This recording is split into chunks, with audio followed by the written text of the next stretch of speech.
Gremlins! Welcome to the physical world. This is not my regular content, but I wanted to try something new, so today I'm painting this thrifted olive green jacket. I've painted other clothing items before, quite a few actually, but I decided to film it this time. First, here's the jacket before any design. I found it a few weeks ago and have been brainstorming how to upcycle it since.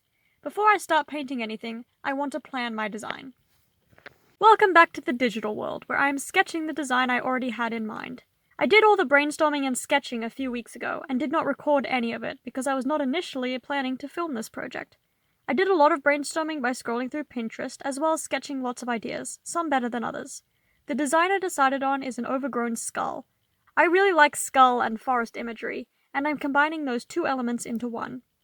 I've drawn enough skulls at this point to no longer need a reference image for a quick sketch like this. I've added mushrooms both growing on the skull and sprouting around it. I've also added some ferns and patches of moss. On the sleeves I'm also drawing fern and mushroom designs.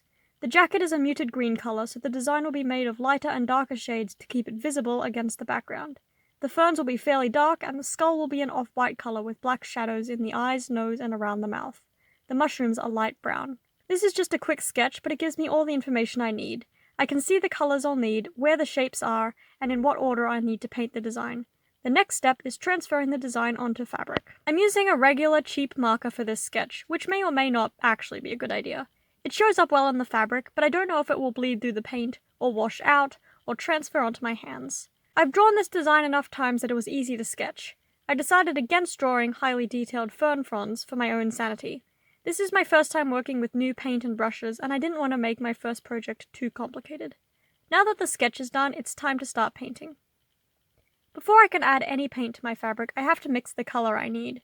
I just restarted my paint collection after moving, and so far I only have 5 colors: black, white, green, yellow, blue, and red. I have no shade variation and no brown. As someone who is used to having a large collection of paint shades, it was definitely an interesting challenge to mix the colors I needed using just the basics. It took a lot of mixing and some unexpected pigments to get the colors I wanted. When I finally land on the ideal color, I add fabric medium. I need equal parts paint and fabric medium, although I'm not sure how accurate I'm being. This step is necessary if you want to paint clothing. I'm not sure how fabric medium works, but when mixed with acrylic paint, it makes the paint blend into the fabric. If everything works out and the paint isn't too thickly layered, this jacket should be washing machine safe and comfortable to wear. I started with painting the ferns, since the ferns are behind the skull in my sketch. I made the ferns very dark green to stand out against the olive jacket. I can't describe how nice it felt to start painting fabric again. It has been too long since I was last able to do physical art like this. From the ferns, I moved on to the skull itself. The color of the skull was the hardest to mix in the whole project. I did not want to use just plain white. I wanted an off-white yellowish color, but the yellow paint I had was too intense. The problem with mixing white adjacent colors is that every tiny trace of pigment shows up.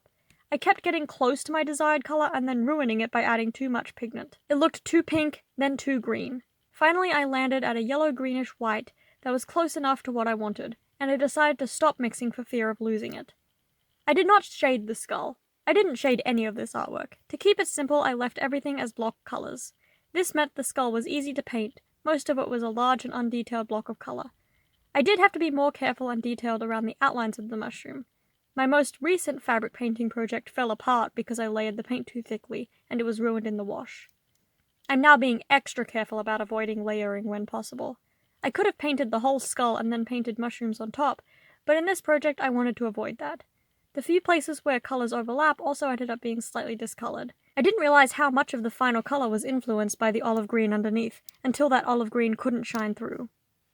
I finished the skull by adding black to the eye and nose holes, then used some black to detail the spaces around the teeth. Finally, I began to paint the mushrooms. This makes this project the third clothing painting project in which mushrooms feature. I've also made an oversized t-shirt displaying many species of mushrooms, and a skirt with mushrooms all around the hem. If there is interest, I can make another video to show off some of my previous painted projects. Hello, this is Recording Green. It wasn't until I was recording my script that I realized I never put moss on my painted skull. I will probably add moss later, but I wanted to explain that I didn't change my mind from the original plan. I just completely forgot. Anyway, back to the project. Throughout this project, I was fighting the sun. I have to work outside because of lack of space, but the sun shining on my work made it hard for the camera to cope. I kept moving my setup as the shade retreated. then finally set up a sunscreen with some chairs. These mushrooms are pale brown, just regular unimportant mushrooms. I didn't use a specific species as reference, but I'm sure this mushroom exists somewhere. When I finished the painting, I left the jacket to dry overnight, then ironed it to set the paint. Hopefully this means I can wash it safely. With that, the jacket is ready to wear. I'm super happy with the final project. It fits well into my style and was fun to do. I'm sure this will not be the last time my fabric painting features on this channel. I would definitely be interested in expanding my content into physical projects.